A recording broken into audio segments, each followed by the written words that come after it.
আসলে আজকে যেভাবে মানুষ হয়েছে, যেভাবে বোঝা যাচ্ছে, এখানে আমার কাছে মনে হচ্ছে ব্যক্তিগত অবজারভেশন প্রায় কোটির মতো মানুষ হয়েছে। পৃথিবীর মধ্যে অন্য কোনো জুলুসে, অন্য কোনো র্যালিতে, ওয়ার্ল্ডে, অন্য কোনো কালচারাল ফেস্টিভ্যালে এত মানুষ হয়েছে কিনা এটা গবেষণা করে দেখার বিষয় আছে।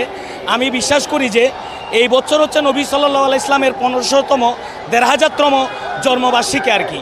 তো আমি মনে করি আমাদের আঞ্জুমান থেকে যদি এই আঞ্জুমান ট্রাস্ট থেকে যে এই জুলুসটা যারা অ্যারেঞ্জ করেছে যদি কোনো ব্যবস্থা গ্রহণ করে, আমার কাছে মনে হচ্ছে এটা গিনিস বুক ওয়ার্ল্ড কর্তৃপক্ষ যদি বিবেচনা করেন, গবেষণা করে দেখেন, এটা আমার কাছে মনে হচ্ছে গিনিস বুক অফ ওয়ার্ল্ড হবে।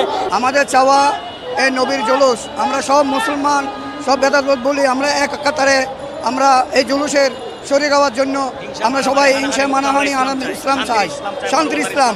নবীর ইসলাম হইতে ধর্ম ইসলাম, আমাদের ইসলাম শান্তির, কোনো বাংসুর কোনো সন্ত্রাসী কাজ আমাদের কাছে নাই।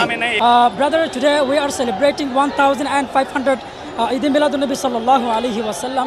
And now some people ask me a question that why do we celebrate Eid Miladun-Nabi sallallahu alaihi wasallam?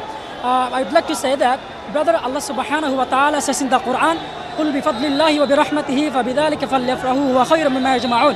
Oh Habib, you say to the people to be happy and enjoy the grace and mercy of Allah subhanahu wa ta'ala.